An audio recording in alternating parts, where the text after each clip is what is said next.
Estamos con Jack Martínez Arias, escritor, ha ejercido periodismo también, trabajado en periodismo cultural, ¿no? Reseñas en el diario La Primera, y también ha colaborado en portales, y bueno, sigue colaborando en El Hablador, en Porta 9 y también en Lee por Gusto. Lee por Gusto, sí. ¿No? Y estamos con él porque ha publicado su primera novela, Bajo la Sombra, una novela que ha editado Animal de Invierno. Y bueno, vamos a conversar sobre eso y otros temas. Jack, bienvenido. Muchas gracias Jaime, y muchas gracias por la invitación. Me alegra mucho de saber que la primera entrevista, la primera vez en la que voy a hablar en extenso sobre mi libro, sea contigo, ¿no? Tu primera novela, bueno, Bajo la Sombra, es una buena novela en la medida que uno no puede resumirla en una sola frase, ¿no? Podría decir, bueno, una novela corta trata sobre... pues la novela tiene una extensión corta. Sin embargo, bueno, hay varios temas allí que se desprenden, ¿no? Podríamos hablar no solamente que es la historia del protagonista, sino hay otros temas alrededor de él. Podríamos hablar quizás de la muerte, hay unos componentes metaliterarios que vamos a hablar de eso en la entrevista, pero quisiera en primer lugar que nos hables del punto de partida, el origen de la novela, cómo surge.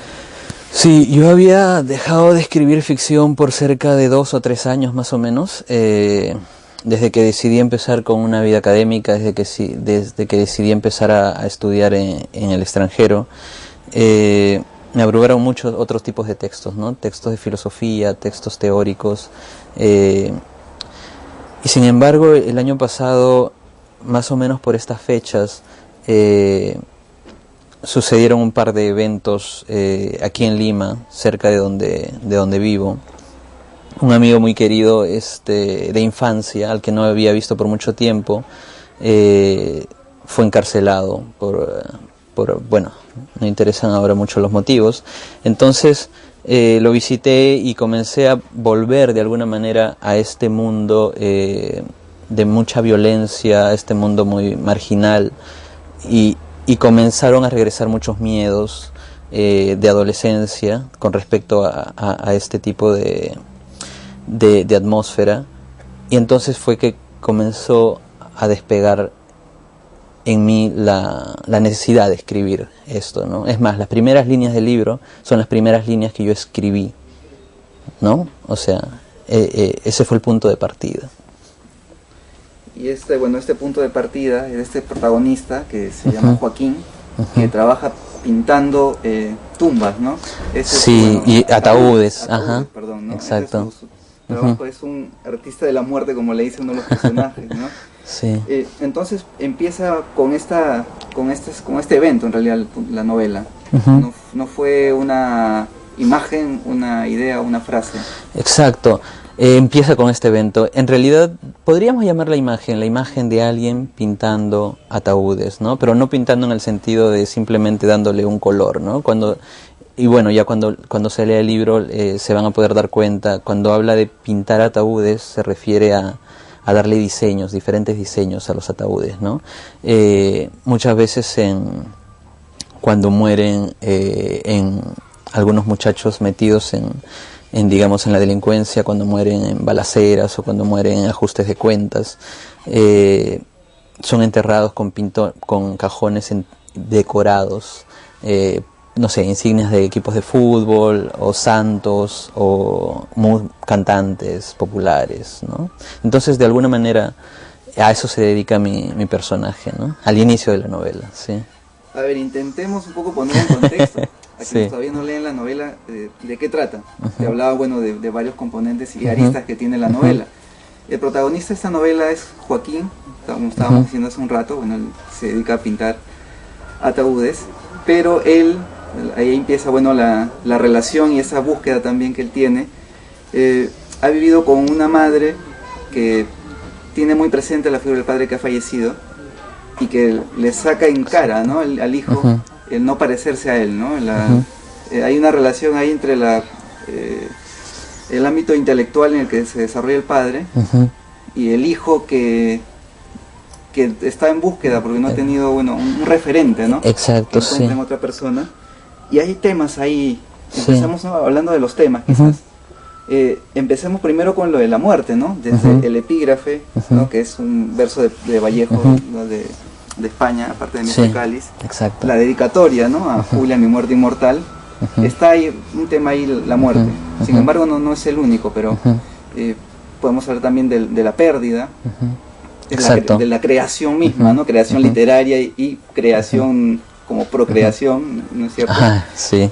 ¿Qué Sí, podemos quizá empezar hablando un poco de la muerte, que es de alguna manera ronda todo el libro, ¿no? Desde el inicio hasta el final. Volvemos un poco al oficio del protagonista, es alguien que pinta ataúdes, es alguien que, como bien lo has resumido, crece bajo la sombra de un padre al que no ha conocido y bajo la sombra de una madre que está prácticamente loca, una mujer que no ha soportado la pérdida del esposo y que en el hijo que estaba por nacer antes de que muera el esposo quiere ver esa figura, ¿no? Y le pone el mismo nombre, se llama Joaquín también el hijo, y desde pequeño él se ve atormentado por la madre y desde pequeño él trata de complacerla al inicio porque quiere parecerse al padre. Es lo que la madre siempre lo acusa de no parecerse a él. Sin embargo, la madre también le niega las posibilidades de parecerse, en el sentido de que él, por ejemplo, quiere acercarse a la biblioteca que dejó el padre al morir, una biblioteca muy pequeña, básicamente hecha de novelas y de cuentos, y sin embargo la madre no permite que él toque esos libros, no permite que él los lea. Quiere acercarse a un diario o un cuaderno de notas que el padre escribió mientras iba muriendo y desde antes de que sepa sobre su enfermedad, y tampoco la madre digamos deja que lo haga, ¿no? Y desde otro punto de vista está también la figura del padre, que es un padre intelectual, ¿no? O sea, es un joven intelectual, como bien dice en el libro, que está empezando, digamos, a surgir, a abrirse camino en el mundo académico, está empezando a terminar, digamos, un doctorado en el extranjero. Supuestamente mucha gente le augura un futuro brillante y sin embargo de un momento a otro se entera de una enfermedad terminal, muere y va a dejar al hijo prácticamente totalmente desprotegido, ¿no? Solo con una madre que, como también dicen en el libro, es demasiado sensible y no puede soportar la pérdida. A medida que el lector va conociendo, bueno, al personaje principal y a los que con él se va a ir cruzando, ¿no? Primero tenemos bueno, la figura femenina ahí también presente, Carola, que es la esposa, ¿no? De alguien que han matado por un ajuste de cuentas, ¿no? Desde la prisión, y luego él se involucra con ella, y está, bueno, la figura de la madre, y está la otra presencia femenina ahí, que es la hermana de este personaje que está en prisión, ¿no? Pero esa estructura, pues, de la novela no es lineal, ¿no? Lo que ahí hablamos un poco de la complejización que tiene la novela, que es la alternancia de estos cuadernos del padre, ¿no? De estos diarios. Que curiosamente, bueno, están, ¿no? Vi el lugar donde está, pues, fue en Connecticut, ¿no? Donde tú estuviste un tiempo, ¿no? En Estados Unidos. ¿Cómo te fuiste planteando la estructura, ¿no? Tiene 5 apartados o capítulos, ¿no? Muy breves, la estructura fragmentada también, ¿no? Lo cual también incluso ayuda no solamente a hacerla mucho más dinámica, ligera, sino en momentos también del fragmento que has leído, que, ¿no? compartimos en video en la página, ¿no? Profunda, ¿no? Punza, golpea un poco, ¿no? Sí, el tema de la estructura nació luego de los 2 primeros capítulos, es decir, los 2 primeros capítulos los escribí de un tirón, los 2 de los 5 que tiene el libro, los escribí de un tirón, pero luego me di cuenta de que el texto se estaba desbordando. Siempre escribí en fragmentos, es decir, siempre cada capítulo está compuesto de varios pequeños, digamos, fragmentos o párrafos, ¿no? Como te habrás dado cuenta, quizá de entre 5 y 20 líneas cada uno. Entonces a mí el ritmo de la escritura, digamos, es bastante lento en mi caso. Empecé a escribir de un tirón, pero un fragmento cada día. Entonces la novela naturalmente empezó a salir fragmentaria, ¿no? Pero no quiero que se confunda, o sea, lo fragmentario con lo inentendible, ¿no? Porque muchas veces uno dice fragmentario y piensa que, bueno, entonces no voy a entender la historia, ¿no? Es fragmentario en el sentido que está armado de... Hay alternancia de tiempos, alternancia de personajes, sin embargo, lo he construido de una manera sencilla, si se quiere, una manera en la que se pueda leer. Después de escribir los 2 primeros capítulos me di cuenta de que tenía que tener una estructura más pensada para poder completar la novela. Fue allí donde decidí incluir al libro el diario o las notas del padre, ¿no? Y decidí incluirlas en un sentido cronológico inverso al de la historia del hijo. Es decir, inicio con el último diario que él escribe, es decir, el último diario antes de morir, la última entrada del diario antes de morir. Y bueno, termina con la primera entrada y pasa viceversa con la historia del hijo, ¿no? Más o menos así pensé la estructura a medias, a medida que iba escribiendo, pensé en la estructura ideal que debería tener la historia. Pero primero fue la historia, ¿no? O sea, eso sí es algo que también me gustaría dejar muy, muy en claro. La historia para mí es lo principal. La cuestión estructural es algo que se debe amoldar a la historia, debe ser... debe ajustarse perfectamente a lo que se va contando, pero nunca perder de vista lo que se cuenta para poner por encima de eso cuestiones de lenguaje o cuestiones de estructura o de técnica, ¿no? Y bueno, el lenguaje que acabas de mencionar en realidad es sencillo, conciso, no sé si le debes eso al periodismo, pero no, sin embargo hay también una preocupación en causar una sensación o una atmósfera, ¿no? En el caso de la relación del hijo con la madre se nota mucho más esto, ¿no?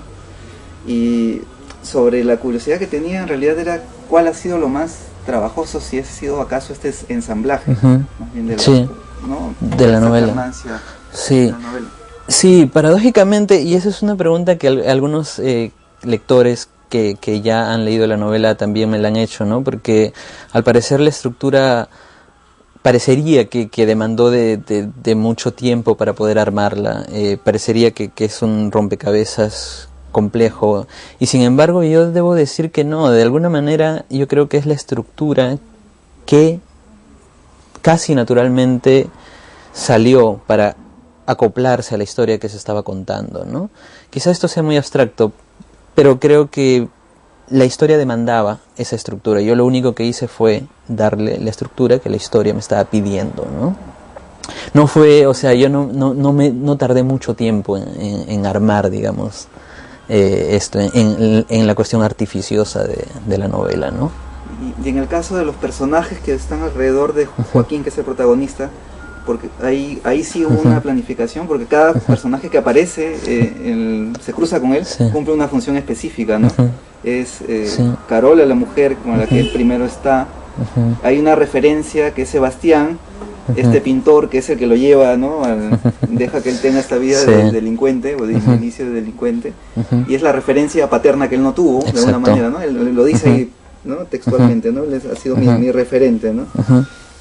Eso sí ha sido planeado, pensado. Exacto, sí, por supuesto. Esa parte, y lo has intuido muy bien, esa parte era muy importante para mí, porque al tratarse mi personaje principal de un muchacho que es niño primero y que va creciendo luego y va aprendiendo cosas en la calle, era importante de que se vaya cruzando con gente que le deje algo, que le enseñe algo, ¿no? Ya sean cosas positivas, negativas, etcétera, etcétera. Cuando él deja el hogar porque sabe que de la madre no va a poder tomar nada, es más, se está cada vez perjudicando más con el maltrato de la madre, empieza a cruzarse con diferentes personas.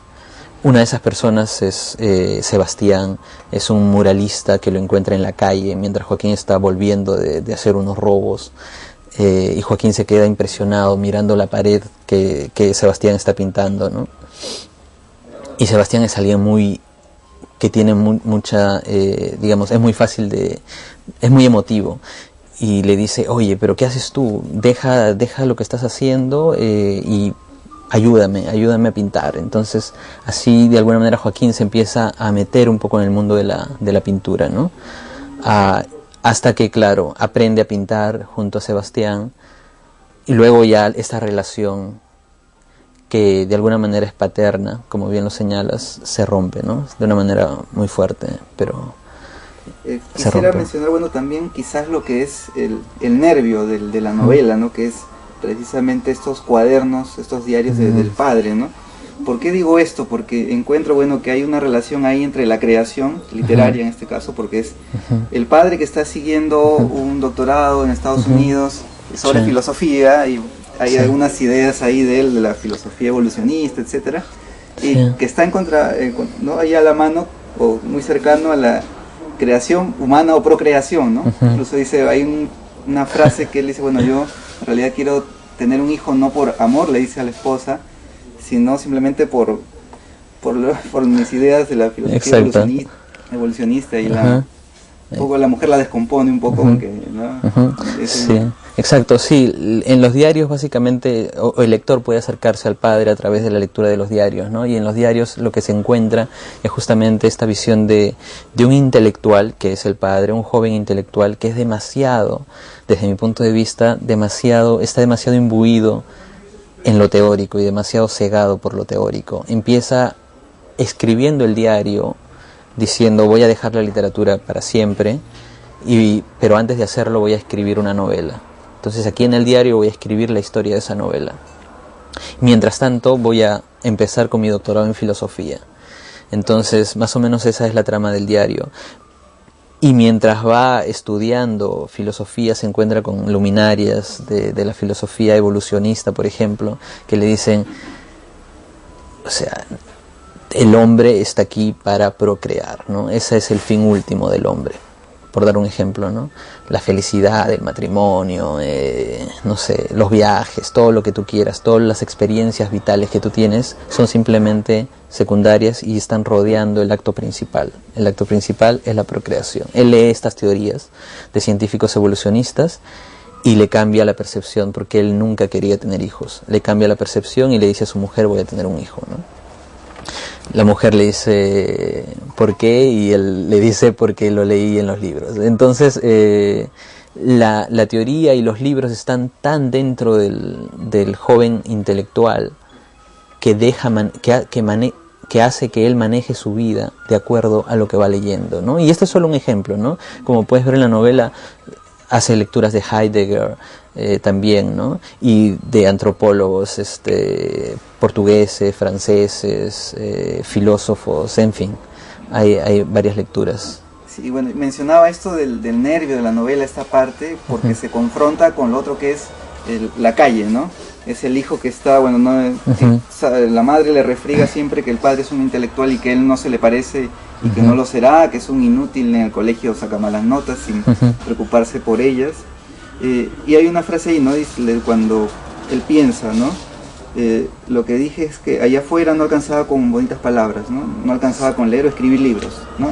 Para la calle o el fin práctico, lo intelectual no tiene ninguna utilidad, ¿no? Hay una confrontación entre todos. Sí, exactamente, ¿no? Y no solo entre el padre y la figura del padre intelectual y la del hijo que está en la calle, sino más adelante en la novela vuelve a repetirse esta confrontación cuando Joaquín, el protagonista, el joven protagonista, se encuentra con el pintor, con Sebastián, que también en algún sentido es un intelectual, es alguien que quiere cambiar un poco el arte nacional y quiere hacer algo nuevo, quiere representar lo real, por ejemplo, ¿no?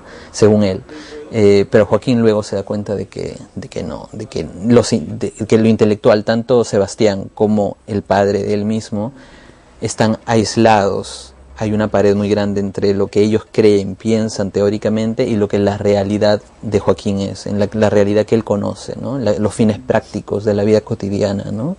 Cómo conseguir dinero si estás en la calle, ¿no? Si no tienes nada, cómo sobrevivir a la delincuencia, cómo sobrevivir a la pobreza. De alguna manera ahí hay un divorcio. Pero hay un divorcio de lo intelectual, pero también hay cierta curiosidad por lo intelectual. Recordemos que Joaquín va a la biblioteca del padre, la madre no lo deja coger los libros, y sin embargo él, de tanto ir, empieza a mirar los títulos y a mirar los títulos y a memorizar los títulos de esa biblioteca. Y cuando ya está en la calle, lo que hace es ir a una librería de viejo y empieza a formar una biblioteca con libros viejos, pero con los mismos títulos de la biblioteca del padre, ¿no? Copiarla, ¿no? A copiarla, hacer una biblioteca copiada, ¿no? O una falsa biblioteca, que es como la que yo pongo en el libro. Entonces, porque él quiere de alguna manera saber qué hay ahí, ¿no? ¿Qué es lo que el padre leyó?